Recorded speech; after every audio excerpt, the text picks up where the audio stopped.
السلام علیکم، میں ہوں سائرہ مسعود اور آپ دیکھ رہے ہیں Saleem Bukhari show. I hope you all are doing well. آج اسلام آباد کے پمز اسپتال میں انتہائی دل خراش ہولناک قسم کا واقعہ پیش آتا ہے۔ گائنی وارڈ میں آگ لگنے سے 14 نومولود بچے جھلس کر جاں بحق ہو جاتے ہیں، اور ایسے میں جو ہمارا رسپانس ہے وہ سب کے سامنے ہے کہ ایک دوسرے پر الزام تراشی کی جاتی ہے۔ یہ صرف ایک ہیڈ لائن یا صرف ایک خبر نہیں ہے، اندازہ کیجئے اس غم کا جس سے اس وقت ان 14 معصوم جانوں کے والدین جو ہے وہ دوچار ہوں گے۔ لیکن ان کا قصوروار کون ہے، ان کا ذمہ دار کون ہے، کس کو قصوروار ٹھہرایا جائے، کس کی غفلت کا خمیازہ ان 14 معصوم جانوں نے بھگتا ہے، اس پر بات کریں گے۔ پروگرام کے دوسرے سیگمنٹ کے اندر ہم امریکہ ایران تنازع کے لیٹسٹ اپڈیٹس پر ڈسکشن کریں گے۔ روسی میڈیا یہ خبر دے رہا ہے کہ امریکہ اور ایران نے ایک نئی جنگ بندی پر اتفاق کر لیا ہے، جبکہ ایک امریکی عہدیدار جو وہ ایران کے ساتھ کسی بھی قسم کی بات چیت کی خبروں کی تردید کر رہے ہیں۔ اس ساری سچویشن میں ایران کے وزیر خارجہ جو ہے وہ ہمارے فیلڈ مارشل کو ایک دفعہ پھر سے ٹیلی فون کرتے ہیں۔ تو پاکستان کے ثالثی کیا ایک دفعہ پھر امریکہ اور ایران کو مذاکرات کی میز پر لا سکتی ہے؟ اس پر بخاری صاحب کا تجزیہ لیں گے، اور آخری سیگمنٹ کے اندر ہم کس طرح سے افغان طالبان رجیم جو ہے وہ پاکستان کے خلاف پروپیگنڈا کر رہی ہے اس کو بے نقاب کریں گے، اور پھر کس قسم کی دھونس اور دھمکیاں جو ہیں وہ ہمیں ریسیو ہو رہی ہیں افغانستان کی طرف سے، ان پر بات کریں گے۔ ساتھ رہیے گا۔ السلام، کیسے ہیں آپ؟ جی میں ٹھیک ہوں، سائرہ آپ کیسی ہیں؟ میں بالکل ٹھیک ٹھاک ہوں بخاری صاحب۔ اتنا زیادہ دردناک قسم کا واقعہ ہے کہ اس کے بارے میں بات کرتے ہوئے میرے تو روح کانپ رہی ہے، آنکھوں میں آنسو ہیں کہ ان 14 معصوم جانوں کے ساتھ جھلس کر جس طرح سے وہ لوگ ان کی ڈیتھ ہوئی ہے، ان کے پیرنٹس پر کیا گزر رہی ہے۔ سارا دن ہم نے اپنی ٹی وی سکرینز پر فوٹیجز دیکھی ہیں، جبکہ ہماری انتظامیہ آ جاتی ہے اور فلانے کو معطل کر دو۔ ہماری ہمیشہ سے ری ایکٹیو اپروچ رہی ہے ہر طرح کے انسیڈنٹ کے لیے، کبھی بھی پرو ایکٹیو اپروچ نہیں ہے۔ تو بخاری صاحب، یہ کس قسم کے ری ایکشنز جو ہے وہ گورنمنٹ دے رہی ہے؟ پھر ہم نے دیکھا کہ وزیراعظم نے بھی ایک تحقیقاتی کمیٹی بنا دی، لیکن کیا بخاری صاحب یہ کافی ہے؟ دیکھیے، پہلی بات تو ہے کہ دل بہت اداس ہے۔ یہ جو ابھی دل خراش باتیں ہم نے سنی ہیں جو بچوں کے وارثان تھے ان کے، اس کے بعد اس کو تو ایک نیشنل ٹریجڈی ہی آپ قرار دے سکتے ہیں۔ بالکل۔ کسی بھی اور تہذیب یافتہ ملک میں یا کسی بھی ایک اور جمہوری معاشرے میں یہ ہوتا تو پورے کا پورا سسٹم ہل کے رہ جاتا، لیکن یہاں ہمارے ہاں سوائے بلیم گیم کے it's a blame that keeps changing, ادھر قصور سی اور کسی کے صحت پر کوئی اثر نہیں ہے۔ تفصیل کے ساتھ اس کی بات کرنے کی کوشش کرتے ہیں ہم۔ ایک تو یہ کہ ہم بحیثیت قوم سانحات پروف ہو گئے ہیں، اب ہماری صحت پر کوئی اثر نہیں پڑتا، نہ ہماری حکومت کی صحت پر کوئی اثر پڑتا ہے، نہ جو ہیومن رائٹس سے کنسرنڈ انسٹیٹیوشنز ہیں ان میں سے کسی کا سنا آپ نے ابھی تک کوئی بیان؟ تو مشکل یہ ہے کہ بات صرف یہ نہیں ہے کہ وہاں آلات تھے کہ نہیں تھے، بات یہ بھی نہیں ہے کہ وہاں تربیت یافتہ سٹاف تھا کہ نہیں ہے، اس کی بات ہم بعد میں کریں گے۔ اصل بات یہ ہے کہ ہم سانحات سے سیکھنے سے بھی آ رہی ہیں۔ بالکل۔ میں ذرا ایک مثال ساتھ کو دیتا چلوں کہ یہ واقعہ پہلا نہیں ہے اپنی نوعیت کا۔ میں جو اس وقت کی صورتحال ہے، 8 جون 2024 کو ساہیوال ٹیچنگ ہاسپٹل میں بچوں کے وارڈ میں آگ لگی اور 11 شیر خوار بچے جاں بحق ہوئے تھے۔ ابتدائی سرکاری رپورٹ کے مطابق آگ ایئر کنڈیشننگ سسٹم کے شارٹ سرکٹ سے شروع ہوئی۔ یہ میرے نزدیک آج کا جو واقعہ ہے اس کے نزدیک ترین، یعنی اموات کے اعتبار سے یہ سانحہ ہے۔ 27 مئی 2023 کو چلڈرن ہسپتال لاہور پیڈیاٹرک نرسری میں آگ لگنے سے ایک نومولود بچہ جاں بحق ہوا اور ایک بچہ جھلس گیا۔ آگے چلیے جناب، 23 ستمبر 2022 کو DHQ ہاسپٹل ناروبال میں بچوں کے وارڈ میں آگ لگی، جس کے بعد 40 بچوں اور 5 خواتین کو ایمرجنسی میں وہاں سے نکالا گیا۔ اس واقعے میں ہلاکت تو رپورٹ نہیں ہوئی، لیکن یہ ہسپتال کے بچوں کے وارڈ میں فائر سیفٹی کے حوالے سے ایک اہم حوالہ ہے کہ وہاں کوئی اکوپمنٹ تھی ہی نہیں سرے سے۔ ایک صورتحال یہ ہے کہ وہاں اکوپمنٹ نہیں تھی، دوسری صورتحال یہ ہے کہ اکوپمنٹ تھی، وہ قابل استعمال نہیں تھی۔ تیسری یعنی خوفناک بات یہ ہے کہ ان آلات کو استعمال کرنے کے لیے کوئی ٹرینڈ سٹاف نہیں تھا۔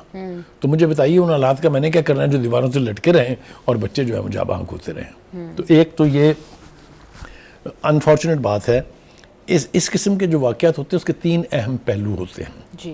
ایک تو یہ کہ آگ کیسے لگی اور یہ کس کی غفلت کا نتیجہ تھی، ٹھیک ہے جی۔ دوسرا یہ کہ ایسی ایمرجنسی سے نپٹنے کے لیے کیا ضروری آلات اور ضروری عملہ موجود تھا یا نہیں تھا، اور تیسرا یہ کہ کیا باقی جو ہسپتال ہیں ان میں بھی اس قسم کے انتظامات ہیں یا نہیں ہیں. اس حوالے سے بھی میرے سامنے جو اس وقت ایک رپورٹ پڑی ہے, بلکہ ایک سروے پڑا ہے, وہ ریسکیو کے لوگ کہتے ہیں, نام نہیں دیا انہوں نے اپنا, راولپنڈی کے بڑے دیگر ہسپتال بھی غیر محفوظ اور آتش زدگی کے خطرے سے دوچار ہیں. آتش زدگی کے ریسکیو حکام نے نام ظاہر نہ کرنے پر ایک نجی ٹی وی کو بتایا کہ بینظیر بھٹو ہسپتال اور ہولی فیملی ہسپتال مکمل طور پر غیر محفوظ ہیں. یہ بڑے ہسپتال ہیں, چھوٹے ہسپتال نہیں ہیں. رسک جو ہے وہ پایا جا رہا ہے. آگے وہ کہتے ہیں جی کہ ان ہسپتالوں میں ایمرجنسی ایگزٹ نہ ہونے کے برابر ہیں, اور اگر کسی ہسپتال میں ایمرجنسی ایگزٹ ہے تو وہ بھی بند ہے, ان کے اوپر تالے لگے ہیں. Last but not the list, حکام کے مطابق ہسپتالوں میں آگ بجھانے کے آلات کی تعداد بہت کم ہے.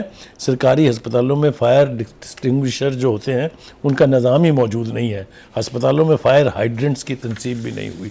یہ ہے حالت ہماری ہسپتالوں کی, جو مین سٹریم ہسپتال جہاں پر لوگ اپنی جانیں بچانے کے لیے جاتے ہیں.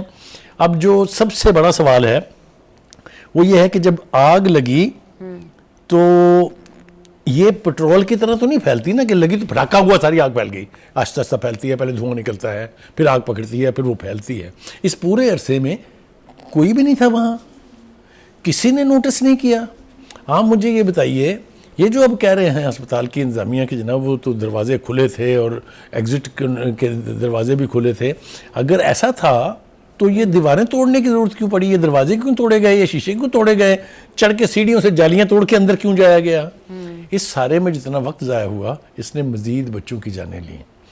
کیا یہ سارے اہتمام اور انتظامات وہاں ہوتے تو بچوں کی جانوں کو بچایا جا سکتا تھا کہ نہیں؟ That's the question number 1. بالکل ٹھیک ہے. بخاری صاحب, یہ وفاقی حکومت خصوصاً نون لیگ کی گورنمنٹ جو ہے وہ تو کانسٹنٹلی دعویٰ کرتی ہے گڈ گورننس کا, کہ ہم تو عوام کو بہت اچھی گورننس دے رہے ہیں, پھر خواہ وہ ان کی پنجاب کے اندر گورنمنٹ ہو یا فیڈرل میں ہو. تو پورے کیپٹل کے اندر صرف ایک سرکاری ہسپتال ہے پمز, اس کی انتظامات کا بھی, اس کی ایڈمنسٹریشن کا بھی یہ حال ہے. دیکھیے میں آپ کو ایک بات بتاؤں, this PIMS was a model hospital. یہ چلڈرن وارڈ جس کی ہم بات کر رہے ہیں یہ جاپنیز نے بنایا تھا. میں نے اس کی اناگوریشن سے پہلے جو سروے کرایا گیا تھا میں اس کا حصہ تھا. اس قدر ماڈرن اور لیٹسٹ فول پروف فیسلٹی تھی یہ کہ آپ تصور بھی نہیں کر سکتے. لیکن اگر اس کو مینٹین نہ رکھا جائے, اس کے اوپر متعلقہ عملہ موجود نہ ہو, لوگوں کی تربیت نہ ہوئی ہو, تو یہ قصور تو جاپانیوں کا نہیں ہے نا. دوسرا سوال یہ ہے کہ نرسز اور ڈاکٹر کہاں تھے؟ بالکل کوئی وارڈ نرسز اور ڈاکٹرز کے بغیر نہیں ہوتا. جو ایک ڈاکٹر موجود تھا اس کے بارے میں حوالہ یہ ہے کہ وہ تو بھاگ گیا اپنی جان بچا کے. یہی وجہ ہے نا کہ عورتوں کو خود پھر اندر جا کے, ایک جو ابھی آپ نے جو بیان سنوایا وہ جا کے اپنی بچی کو خود اٹھا کے لائی ہے, اور ہسپتال کے لوگ کیا جھگڑا کر رہے ہیں اس سے کہ تمہاری بچی نہیں ہے. ذرا اندازہ کریں کیا پتھیٹک صورتحال ہے وہاں پر. ٹھیک ہے جی. اگلا سوال یہ ہے کہ وارڈ کو تالا کیوں لگا ہوا تھا؟ اس کا مطلب ہے کہ کوئی ڈیوٹی پر تھا ہی نہیں. جی. اور این آئی سی یو بخاری صاحب, اور این آئی سی یو. اور دوسری بات یہ ہے کہ جب اس طرح کی صورتحال ہوتی ہے تو تالے کی چابی ڈھونڈنے کے لیے جتنا وقت ضائع ہوتا ہے اتنی دیر میں تو بچے سسک کے مر گئے ہوں گے. تو یہ ساری خوفناک صورتحال. Last but not the least, آگ بجھانے کے جو آلات ہیں وہ ناکارہ حالت میں کیوں تھے؟ یہ کس کی ذمہ داری ہے کہ ان کے مینٹیننس کو انشور کرے؟ ہسپتال میں تربیت یافتہ عملہ کیوں نہیں تھا؟ It's a huge hospital. یہ چھوٹا ہسپتال نہیں ہے. یہ صرف فیڈریشن کا سب سے بڑا ہسپتال نہیں, بلکہ اگر میں کہوں کہ یہ ملک کے سب سے بڑے 3 ہاسپٹل میں سے ایک ہے تو غلط نہیں ہوگا. اگر وہاں کا یہ حال ہے تو باقیوں کا آپ خود سوچ لیجئے. پروگرام میں شامل کرتے ہیں ایک بریک, ہمارے ساتھ رہیے گا.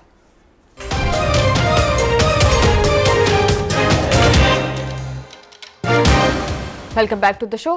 بخاری صاحب, ویسے بڑی حیران کن بات ہے کہ جب ہسپتال کا عملہ اس بارے میں بیان دیتا ہے یا ان کی انکوائری ہوتی ہے تو وہ بات کرتے ہیں کہ بچے ایکچولی چوری ہو جاتے ہیں, اس لیے ہنگامی راستوں پر تالے لگا دیے ہیں. تو بخاری صاحب, بچے چوری ہو جانے کا مقصد کیا ہے کہ that ward is not monitored.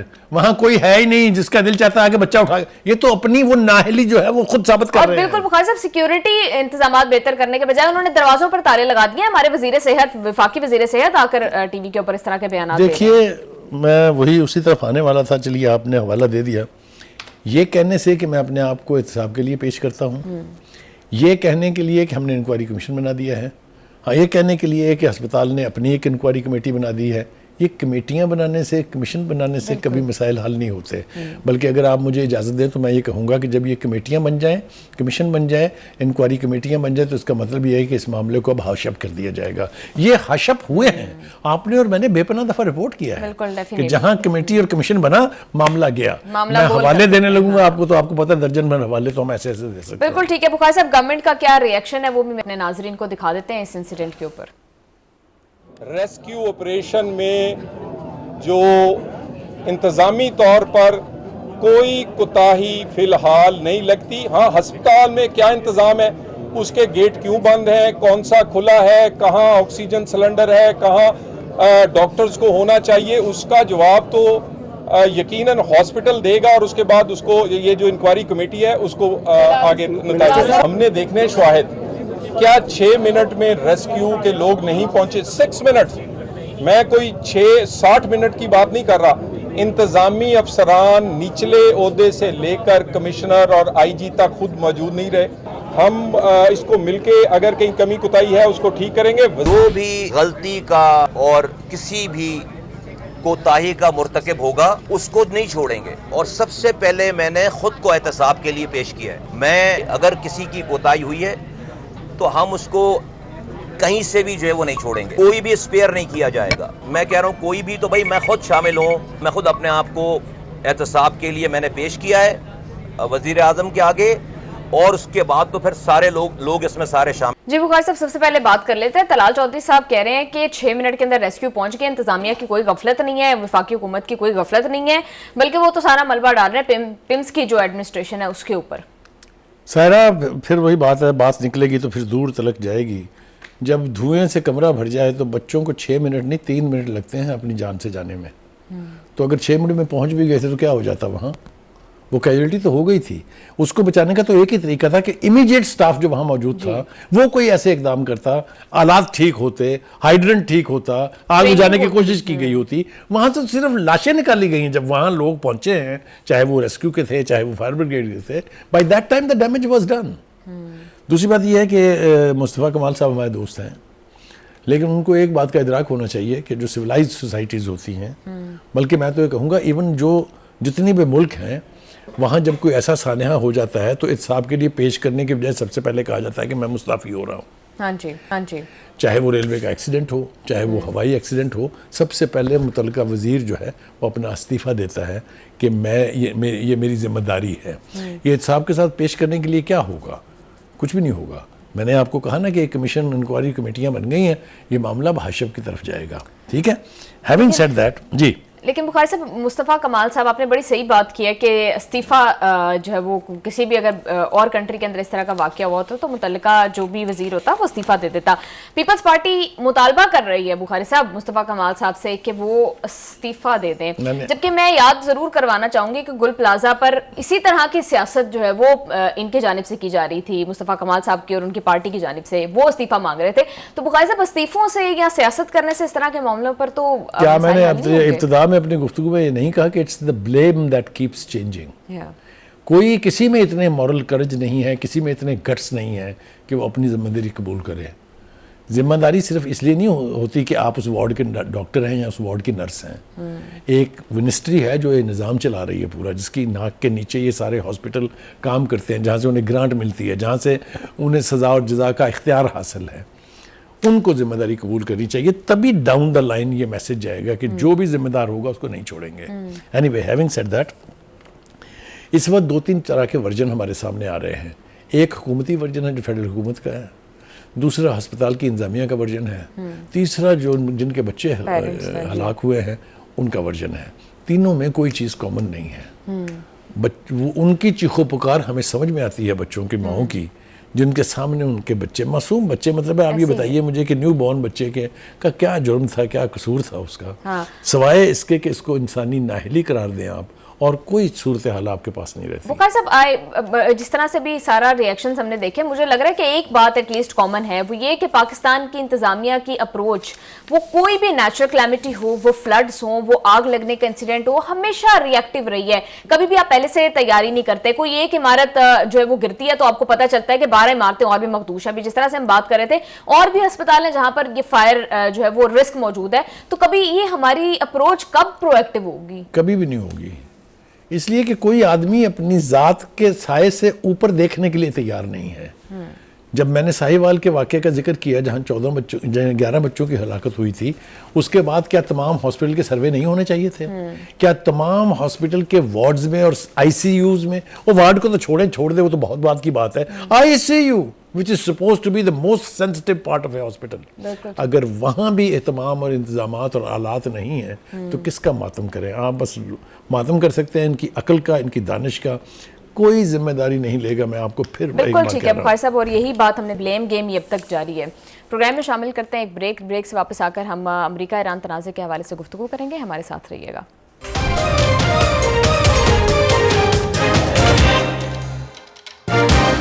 Welcome back to دا شو. بخاری صاحب, رشین میڈیا کی جانب سے یہ خبر آ رہی ہے کہ امریکہ اور ایران نے نئی جنگ بندی پر جو ہے وہ اتفاق کر لیا ہے. آلدو دونوں ممالک کی جانب سے کوئی آفیشیل تصدیق اس بات کی نہیں ہوئی ہے, اور سختگیر جو دوسرے کے بارے میں بیانات بھی دیے جا رہے ہیں, لیکن کتنا کریڈیبل سمجھتے ہیں آپ اس خبر کو؟ دیکھیے, ہمارے پاس تو اس کے لیے, اس کو سمجھنے کے لیے ایک اور راستہ یہ ہے کہ جو عاصم منیر گئے تھے ایران کے دورے پر محسن نقوی کے ساتھ, جو انٹیریئر منسٹر ہیں, اور اس کے بعد سے جس طرح کا رسپانس ایران کی لیڈرشپ نے دیا تھا, پرائم منسٹر سے لے کے اسپوکس مین اسماعیل بقائی اور باقی دیگروں نے, کہ یہ بڑی کامیاب وزٹ رہی ہے. تو وہ وزٹ جو ہے وہ نارمل بائی لیٹرل وزٹ نہیں تھی, وہ اسی جنگ کو سمیٹنے کی ایک بہت ہیکٹک کوشش آپ اس کو قرار دے سکتے ہیں آرام سے. اور ایسے انڈیکیٹرز مل رہے تھے کہ شاید اس کے نتیجے میں کچھ نہ کچھ ہونے والا ہے. جہاں تک ایک دوسرے کے بیانات کا تعلق ہے, وہ تو کہتے ہیں نا کہ آپ نے جب بارگین کرنی ہوتی ہے تو آپ اپنے چپس ہائی رکھتے ہیں بہت زیادہ, تو وہ بیانات تو ہمیں سمجھ میں آتے ہیں. لیکن یہ جو روسی میڈیا کا دعویٰ ہے, اس کو میں انکریڈیبل نہیں سمجھتا. میں سمجھتا ہوں یہ بہت کریڈیبل ہے, کیونکہ پوری اس جنگ میں رشین میڈیا کی طرف سے یا تو کچھ کہا نہیں گیا, اور اگر کبھی کچھ کہا گیا ہے تو وہ سچ ثابت ہوا ہے. ابھی وہ اس کو کریڈنس دینے کے لیے کہہ رہے ہیں کہ یہ بات ہم اپنے پاس سے نہیں کہہ رہے ہیں, نہ ہم نے کہیں ہوا سے پکڑی ہے, ہمارے سورسز پاکستان اور ایران کے لوگ ہیں, اور وہ آپ کو پتہ ہے بات کرنے والے لوگ کون ہیں. دوسری بات یہ کہ وہ یہ کہتے ہیں کہ اس جنگ بندی کے اوپر جو ایگریمنٹ ہوا ہے وہ 2 چیزوں سے منسلک ہے. ایک تو یہ کہ جو آبنہ ہرمز ہے, اسے مکمل طور پر جنگ سے پہلے والی صورتحال پر بحال کر دیا جائے گا, اور اس کے ساتھ منسلک ہے کہ جو ایران کی ناکہ بندی کی گئی ہے یہ فی الفور ختم کر دی جائے گی. یہ بنیاد فراہم کرے گا پھر مزید ایشوز کے اوپر مذاکرات کی. وہ جو ڈرامے تھے, نیوکلیر کا یہ کر دیں گے ہم, نیوکلیر کا یہ ہو جائے گا, میزائل پروگرام کا یہ کر دیں گے, وہ سب ختم ہو چکا ہے.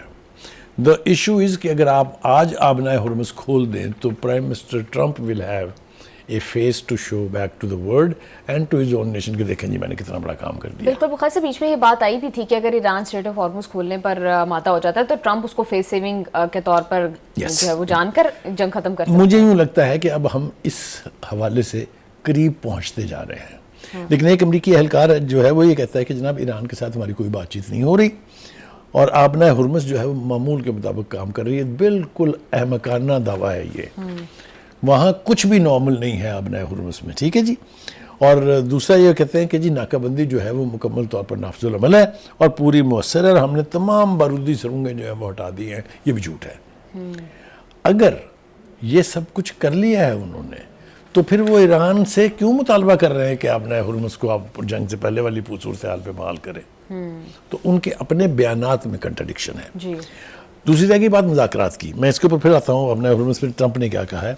قطر یہ کہتا ہے, انہوں نے بلکہ اپنے جو ان کا موقف ہے اس کا اعادہ کیا ہے کہ بحران سے نکلنے کا واحد راستہ جو ہے وہ مذاکرات ہیں, اور اس حوالے سے ہم ایران امریکہ کی لیڈرشپ اور ثالثوں کے ساتھ مسلسل رابطے میں ہے. وہ کہتے ہیں کہ ہماری بھی ترجیح یہ ہے کہ آبنہ ہرمز جو ہے وہ جتنی جلد نارمل ہو جائے اتنا یہ اچھا ہے. بخاری صاحب خبر ایک آئی ہے کہ سی آئی اے کے سربراہ جو ہیں وہ ہنگامی دورے پر جو ہے وہ رشیا پہنچ گئے ماسکو، جبکہ ہمیں خبر آ رہی ہے روسی میڈیا سے ہی یہ خبر آئی ہے کہ کوئی جلدی جو ہے وہ جنگ بندی ہونے والی ہے. تو یہ دو باتیں آپس میں کسی طرح سے کنیکٹ ہوتی ہیں؟ دیکھیے سی آئی اے کا چیف آپ نے کہا امپورٹنٹ وزٹ ہے. سی آئی اے کا چیف جو ہے وہ سیر کرنے نہیں گیا ہے وہاں، اور اچانک وہاں پہنچنا جو ہے اس لیے کہ میں آپ کو اس کے حوالے سے ایک اور بات بتا دوں کہ چین اور روس اب زیادہ دیر تک اس صورتحال سے لا تعلق نہیں رہ سکتے. میں امپورٹنٹ بات کر رہا ہوں. چائنا کا بیان کل ہم نے پروگرام میں سنایا تھا، جب وہ یہ کہتے ہیں کہ ہمارے مفاد پر جب زد پڑے گی تو ہم وہ تمام اقدامات کریں گے جو ضروری ہوں گے. میرے حساب سے دس از این امپلائڈلی تھریٹ کہہ لیں یا وارننگ کہہ لیں to get into this arena. That will be very dangerous situation. Anyway بھائی ٹرمپ فرما رہے ہیں ابنا ہرمز کے حوالے سے تھوڑا، یعنی ان کا بیان تھوڑا محتاط ہے.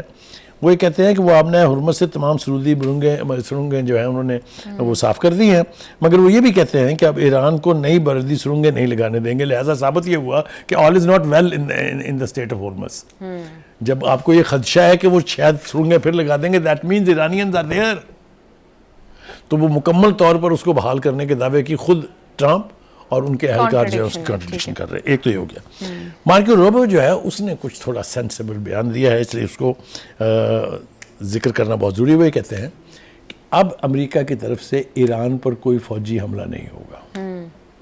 ٹھیک ہے. بخاری صاحب ڈونلڈ ٹرمپ تو یہ کہہ رہے ہیں کہ ہم نے ساری سرنگیں صاف کر دی ہیں، مزید لگانے نہیں دیں گے، جبکہ مین وائل ایران عمان کے ساتھ بات چیت کر رہا ہے کہ ہم بحری راداری قائم کریں اور بارودی سرنگیں صاف کریں. تو سرنگیں اگر ڈونلڈ ٹرمپ کلیم کر رہے ہیں کہ صاف ہو گئی ہیں تو ایران اور عمان کے درمیان پھر میں نے آپ سے کہا کہ اس وقت ٹرمپ کو ڈیسپریٹلی فیس سیونگ چاہیے. ایران وہ دینے پر آمادہ ہوگا یا نہیں، یا اس کے جواب میں کیا کچھ مانگے گا، اس پر گفتگو ہو رہی ہے اس وقت. ٹھیک ہے جی.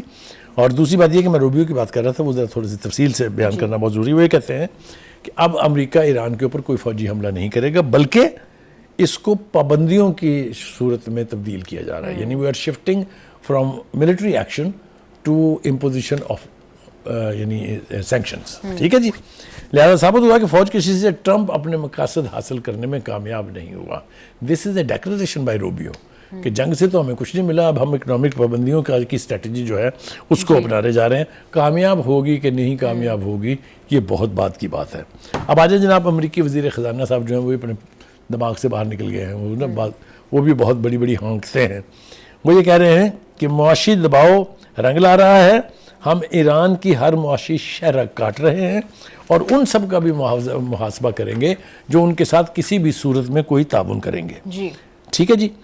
یہ میں سمجھتا ہوں کہ چین سمیت اور پاکستان سمیت ان تمام ملکوں کو دھمکی ہے جن کے ایران کے ساتھ تجارتی یا بائی لیٹرل ریلیشنز ہیں. آپ میری بات سمجھ رہی ہیں؟ جی. بخاری صاحب ایک اور بھی بڑی اہم بات ہے نا کہ جب امریکہ یہ آپریشن اکنامک آؤٹ کاسٹ کی بات کرتا ہے تو مین وائل ایران بھی کہہ رہا ہے کہ پھر اگر آپ اس طرح کی معاشی جنگ شروع کرتے ہیں تو پھر آپ کے جتنے اقتصادی جو بھی جگہیں ہیں، جو بھی تنصیبات ہیں، وہ تو پھر ایران کا جائز ہدف ہیں. بالکل ہوگا. اور I tell you Iranian leadership جو کہتی ہے وہ کر کے دکھاتی ہے. ٹرمپ کی طرح سے نہیں ہے کہ بڑے ہانکتے رہیں اور کریں کچھ نہ.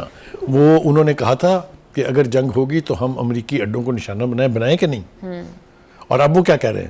اب وہ کہہ رہے ہیں کہ اگر یورپ نے کسی طریقے سے اس جنگ میں مداخلت کی، بلغاریہ کا نام لے کے دھمکی دی ہے انہوں نے کہ تکڑے ہو جاؤ ہمارے ہیں. سو اس لیے میں سمجھتا ہوں کہ ایران کی طرف سے یہ ساری وارننگز جو ہیں اس کو سیریسلی لینا چاہیے ٹرمپ کو. It is not a thoroughfare. یہ سیر کرنے کی جگہ نہیں ہے کہ آپ آئیں گے ایران پہ قبضہ کر لیں گے، آپ آئیں گے ہرمز پہ قبضہ کر لیں گے. ایسا کچھ ہونے والا نہیں ہے. یہی اس جنگ نے ثابت کیا ہے کہ کوئی ایک آزاد قوم جب اپنے پیروں پہ کھڑی ہو کے اپنے وسائل پہ انحصار کر کے جنگ لڑتی ہے تو اس کو ہرانا ممکن نہیں ہے. بخاری صاحب لیکن اہم بات یہ ہے کہ اگر ہم اس بات پر یقین کر رہے ہیں کہ ڈیل جو ہے وہ دونوں کے درمیان ہو گئی ہے یا عنقریب ہونے والی ہے، تو پھر اس طرح کے بیانات، اس طرح کے آپریشنز، اس طرح کے ایک دوسرے کے بارے میں اشتعال انگیز قسم کی گفتگو، یہ پھر کیا معنی رکھتی ہے؟ This is called battle of nerves, battle of words. یہ دو اصطلاحات استعمال ہوتی ہیں جنگ کے حوالے سے. ایک تیسری بھی ہوتی ہے رومر فیکٹری، بے تکی چھوڑی جاتی ہیں اپنے دشمن کو زہر کرنے کے لیے. اور دوسرا یہ بیان بازیاں، بیٹل آف ورڈز، ہم یہ کر دیں گے، ہم یہ کر دیں گے، تم یہ کرو گے میں یہ کر دوں گا. اینڈ بیٹل آف نروز کہ اچھا آپ نے یہ کر لیا اور کر کے دیکھو. تو یہ آپ امریکہ کے حوالے سے نعرہ بازی دیکھ لیجئے، ایران کے حوالے سے ان کا ریزالو دیکھ لیجئے تو آپ کو پوری بات سمجھ میں آ جائے گی. لیکن میں آج جس بات پہ بہت خوش ہوں وہ یہ ہے کہ ہیلری کلنٹن نے جو پت اتاری ہے پریزیڈنٹ ٹرمپ کی اور اس پوری جنگ کی، اس کا تفصیلی ذکر کرنا بہت ضروری ہے. محترمہ فرماتی ہیں کہ ایک تو جو جنگ کا مقصد تھا ٹرمپ کا وہ حاصل نہیں ہوا.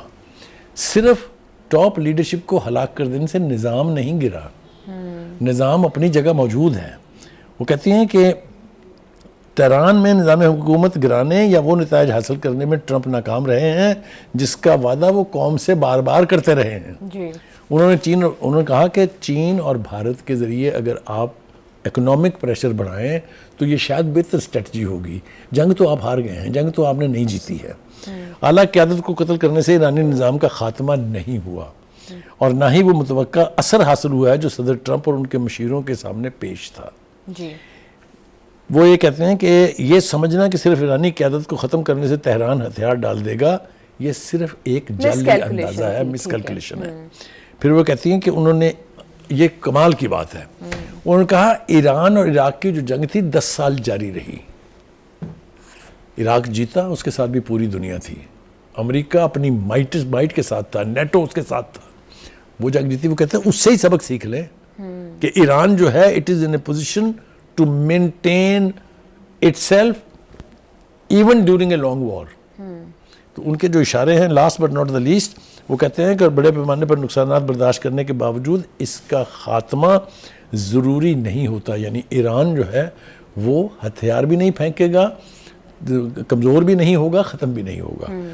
ان ادر ورڈز میری انٹرپریٹیشن یہ ہے کہ وہ ٹرمپ سے کہہ رہے ہیں ہوش کے ناخن لو، بڑی تباہی ہو گئی ہے، سپر پاور امیج بھی برباد ہو گیا ہے، امریکہ کی ملٹری مائٹ بھی ذلیل ہو گئی ہے، اب اس سے نکلنے کا کوئی راستہ ڈھونڈو. تو یہ میں سمجھتا تھا کہ بہت ضروری ہے اس وقت یہ کہنا. بالکل ٹھیک ہے. بخاری صاحب، مین وائل جبکہ ایرانی صدر بھی یہ بات کر رہے ہیں کہ right now is the time, is the golden opportunity کہ ایران جو ہے وہ امریکہ کے ساتھ کوئی ڈیل سٹرائک کر لے. آپ کو لگ رہا ہے کہ اب جو اکنامک آؤٹ کاسٹ آپریشن امریکہ کی جانب سے شروع کیا جا رہا ہے، آلدو اس کی کچھ ڈیٹیل سامنے نہیں آئی ہیں، اس کی کیا پریکٹیکل امپلیکیشن ہوگی وہ بھی ابھی تک کلیئر نہیں ہے، اس کی وجہ سے ایران کچھ حد تک پریشرائزڈ ہے؟ بیکاز ہمیں پتہ ہے کہ اس جنگ سے پہلے بھی ایران کے اندر اکانومی کو لے کر پروٹیسٹ ہوتے رہے ہیں. دیکھیے، ایک ہے کہ اکانومی آپ کی ویک ہے، آپ کی اکانومی میں بڑی گنجائش ہے ٹھیک ہونے کی. ایک یہ ہے کہ آپ کی اکانومی تباہ ہو گئی ہے. ایسا تو ایران میں کبھی نہیں ہوا. 47 برس کی لانگ سینکشن رجیم کے باوجود ایران سروائیوڈ. یہ کوئی میں جعلی نعرہ نہیں مار رہا ہوں، ریکارڈ کی بات ہے. 47 ایئرز پوری دنیا نے بائیکاٹ کیا تھا ایران کا، اس کے باوجود وہ سروائیو کیے. لہٰذا یہ کہنا کہ وہ کسی قسم کے معاشی دباؤ میں آ کے اپنا موقف چھوڑ دیں گے، اپنی پوزیشن چھوڑ دیں گے، مجھے یہ ہوتا دکھائی نہیں دے رہا ہے. ٹھیک ہے جی. دوسری بات یہ کہ جو ہم نے اکثر کہا اپنے پروگراموں میں اور آج ہم پھر اس کو ریپیٹ کر رہے ہیں کہ ایک سپوائلر ہے جس کو میں ٹرمپ کی ناجائز اولاد بھی کہتا ہوں، جس کو میں صہیونی مائنڈ سیٹ بھی کہتا ہوں، جس کو میں بڑی بڑے القابات سے نوازتا ہوں. تو انہوں نے پھر ایک مرتبہ درفنتنی چھوڑی ہے. وہ خود بہت بڑے وحشی ہیں جنہوں نے 75,000 فلسطینیوں کا خون بہایا، جس نے 2.5-3 لاکھ لوگ جو ہیں مفلوج کر دیے. تو وحشی تو وہ ہے. وہ کہہ رہا ہے کہ ایران کے وحشیوں کے ساتھ کوئی سفارتی معاہدہ ممکن نہیں، کیونکہ اس کو ہوتا ہوا دکھائی دے رہا ہے. لہٰذا وہ ایک بار پھر بیچ میں اپنی درفنتنی چھوڑ رہا ہے. ہاں جی، جب بھی کوئی مذاکرات کے حوالے سے کوئی بات ہوتی ہے اسی طرح کا بیان آتا ہے نیتنیاہو کا. That's it. وہ نیتنیاہو کہتے ہیں کہ 215 میں امریکی صدر بارک اوباما کی ثالثی میں جو جوہری معاہدہ ہوا تھا میں نے اس کی کھلم کھلا مخالفت کی تھی. یعنی کمپین چلائی تھی ایک جائز معاہدے کو انڈو کرنے کی، جو الٹیمیٹلی ٹرمپ کے صدر بننے کے بعد امریکہ اس سے نکلے ہوا گیا. بخاری صاحب، اس ساری سچویشن کے اندر باز سراغچی صاحب آج بھی جو ہے وہ فیلڈ مارشل کو کال کرتے ہیں، تو اس کال میں کیا آپ کو لگتا ہے کہ پاسبلی بات ہوئی ہو؟ Things are moving very fast. بہت جلد ہونا ہے چیز، کیونکہ انتظار کیا نہیں جا سکتا. مجھے یہ لگتا ہے کہ فارمل اناؤنسمنٹ اگلے 48 گھنٹے میں آ جائے گی. اچھا. چاہے وہ جنگ بندی کے حوالے سے ہے، چاہے وہ اور کوئی پازیٹیو اور بڑی ڈیولپمنٹ ہے. تو تھوڑا سا انتظار کرنے کی ضرورت ہے. میرے خیال سے کچھ نہ کچھ ہونے والا ہے. آج میری ملاقات ہوئی تھی محسن نقوی صاحب سے بڑی دیر کے بعد جی. تو میں نے ان سے پوچھا کہ آپ کا جو دورہ ایران تھا کیسا رہا. وہ نا اپنے لوگوں کے ساتھ بات کرتے نہیں ہیں کبھی بھی. وہ ایسے ہونٹ دبا لیتے ہیں، یعنی جس کو کہتے ہیں ہونٹ سینا، ہونٹ سی لیتے ہیں. لیکن میں نے ان سے پوچھا، میں نے کہا پھر بھی کوئی آپ پر امید ہیں؟ تو انہوں نے کہا کہ اچھی خبریں جلد آنے والی ہیں. یہ میرے لیے یہ بڑا بڑا بڑا کوٹ ہے. تو اچھی خبریں جو ہے جیسے بڑا کلو آپ نے جو ہے وہ اپنے 48 ناظرین کو گھنٹے کہ اگلے 48 گھنٹے جو ہیں وہ بہت اہم ہونے والے ہیں، اور بخاری صاحب کافی ہوپ فل ہیں کہ اگلے 48 گھنٹوں میں ایران امریکہ تنازع کے حوالے سے کوئی پازیٹیو خبر آ سکتی ہے۔ اسی کے ساتھ پروگرام میں شامل کرتے ہیں ایک بریک، ساتھ رہیے گا۔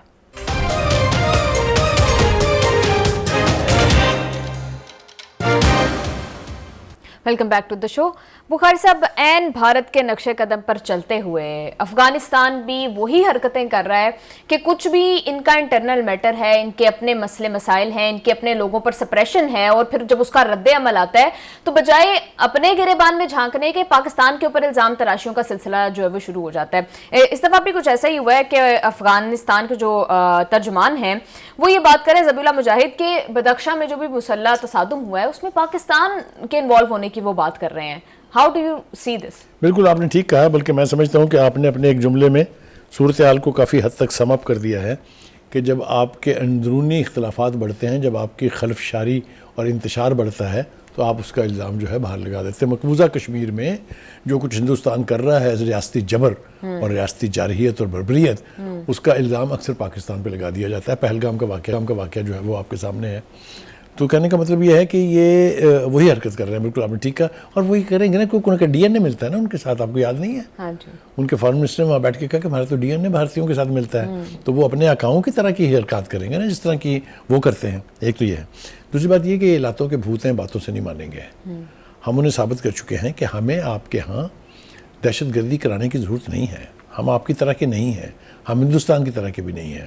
ہم نے جب جواب دینا چاہا آپ کو تو ہم نے فوجی اعتبار سے دیا ہے، ہم نے چیز کر کے کابل تک میں، بدخشاں میں اور دیگر علاقوں میں، محمد میں اور پتہ نہیں کہاں کہاں کارروائیاں کی ہیں۔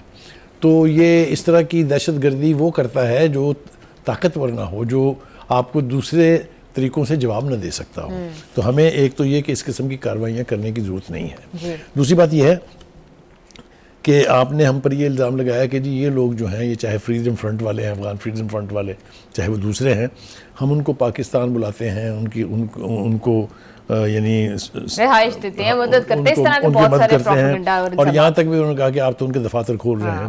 پہلی بات تو یہ ہے کہ ایسا کچھ نہیں ہے، یہ پروپیگنڈا ہے، اور اس کی ہمارے وزارت اطلاعات نے بڑی شدت کے ساتھ تردید بھی کر دی ہے۔ لیکن میں یہ کہتا ہوں کہ فرض کریں ایسا ہے، پہلی بات تو یہ کہ ہے نہیں، اگر ایسا ہے تو اس کے باوجود بھی ہم نے اپنا ڈی این اے نہیں چینج کر کے ان کے ساتھ ملے۔ ہم ان کو بھی یہی کہہ رہے ہوں گے کہ تخریب کاری، انتشار اور دہشت گردی کی بجائے دیگر راستے استعمال کرنے چاہیے اپنا حق تسلیم کروانے کے لیے، ایک بات۔ دوسری بات یہ کہ جو انکاؤنٹرز وہاں ہو رہے ہیں ان تمام گروپوں کے اور طالبان رجیم کے درمیان، وہ جو افغانستان فریڈم فرنٹ والے ہیں وہ یہ کہتے ہیں کہ یہ جو ہلاک ہوتے ہیں لوگ ہمارے مجاہدین کے، ان کو چھپا لیتے ہیں تاکہ کسی کو ان کا ڈی این اے نہ پتہ لگے یا ان کی قومیت کا پتہ نہ لگے۔ تو میں تو یہ الزام لگانے کے لیے تیار ہوں کہ کہیں وہ آر ایس ایس کے لوگ تو نہیں ہیں جو انڈیا نے وہاں بھیجے ہوں اور وہ ان کے ساتھ بیٹھ کے ان کے دفاع کے لیے لڑ رہے ہوں۔ خوفناک بات کر رہا ہوں میں، سیریس بات کر رہا ہوں، اور اس کو سیریسلی لینا چاہیے کہ اگر باڈیز چھپائی جا رہی ہیں تو پھر کچھ نہ کچھ تو ہے جس کی پردہ داری ہے۔ تو ہیونگ سیڈ دیٹ، میرے خیال سے پاکستان کی حکومت نے بالکل ٹھیک کیا کہ اس کی کیٹیگوریکل۔ بخاری صاحب، ابھی جو ہے وہ ان کے جو وزیر برائے دیہی بحالی و ترقی ملا عبداللطیف منصور، وہ کہہ رہے ہیں کہ پاکستان کی غلامی قبول نہیں کریں گے۔ اگر پاکستان نے جو ہے وہ افغانستان کے خلاف اسی طرح جارحیت کی تو ہم جو ان کو امریکہ اور روس جیسا جواب دیں گے۔ شرم آنی چاہیے، ان کو ڈوب مرنا چاہیے کہتے ہوئے، بھائی ہم آپ سے کیا انتقام لیں گے، ہم نے خود ہی تو آپ کو اقتدار دلوایا یار، فار گاڈ سے، کہ زیادہ پرانی بات نہیں ہے، یاد رکھیں۔ اگر ہم نے آپ کے ساتھ اس طرح کا سلوک کرنا ہوتا تو ہمیں کوئی ضرورت نہیں تھی آپ کی رجیم کو یعنی سہولت کاری کرنے کی اس کی، اور آپ کو اقتدار کے ایوانوں تک لانے کی۔ ہم تو چاہتے تھے یہ کہ ہمارا مشرقی بارڈر جو ہے وہ ڈوسائل ہو جائے، وہاں ٹینشن نہ ہو، تاکہ ہم ویسٹ والے دشمن کے ساتھ نبٹ سکیں۔ جی آپ نے عجیب کام کیا، ہمارے خلوص کا، ہمارے احسانات کا بدلہ یہ دیا کہ آپ ہمارے دشمن نمبر 1 سے جا ملے۔ تو بخاری صاحب، پھر ایسے میں کہ جب ہم جانتے ہیں کہ وہ ہمارے دشمن نمبر 1 سے مل رہے ہیں، پھر سارے ایکٹیویٹیز بھی اسی طرح کی ہیں، سارا پروپیگنڈا، تمام تر اسی طرح کی حرکتیں کی جا رہی ہیں جو بھارت کرتا ہے، تو کیا پاکستان کا رسپانس ویسا ہی ہونا چاہیے افغان طالبان کو لے کر بھی جیسا انڈیا کو لے کر ہے؟ دیکھیے 3 مرتبہ افغانستان نے کوشش کی پنگا کرنے کی ہم سے، تینوں دفعہ ان کے ساتھ جو کچھ ہوا وہ ساری دنیا کو معلوم ہے۔ یاد ہے آپ کو جی، جب لنڈی کوتل کی طرف سے انکرجن ہوئی تھی تو ہم نے 250 پوسٹ کے اوپر قبضہ کر لیا تھا ایک دن میں. 200 کے قریب جو ٹیررسٹ تھے ان کو ہلاک کیا تھا ہم نے. پھر اس کے بعد آپ نے دیکھا کہ دوسری دفعہ جب پھر انہوں نے یہ کوشش کی, پھر ہم نے ان کا کیا گت بنائی ان کی. ان کو تو ہم نے کیا میں بتاؤں آپ کو, بھیڑے بنا دیا ان کو. ان کو یہ معلوم ہے کہ پاکستان کی فوج it's a trained strong war hardened army. ان سے جیتنا, ان سے پنگا کرنا یا ان سے کسی قسم کا بدلہ لینا اتنا آسان نہیں ہے. وہ ان کا آقا نہیں لے سکا کہ دوسری سب سے بڑی آبادی کا ملک ہے. جو اترائے کرتے تھے وہ ڈانس کر کر کے, جو وہ مودی کہا کرتے تھے رفیل آگے رفیل, وہ رفیل کہاں گئے, کیا سلوک کیا ہم نے, وہ سب کچھ ان کے سامنے بالکل ٹھیک ہے بخاری صاحب, بالکل ٹھیک کہہ رہے ہیں آپ. Thank you so much sir for your analysis. اسی کے ساتھ آج کے پروگرام سے دیجیے اجازت. آپ سے ملاقات ہوگی انشاءاللہ کل. اللہ حافظ.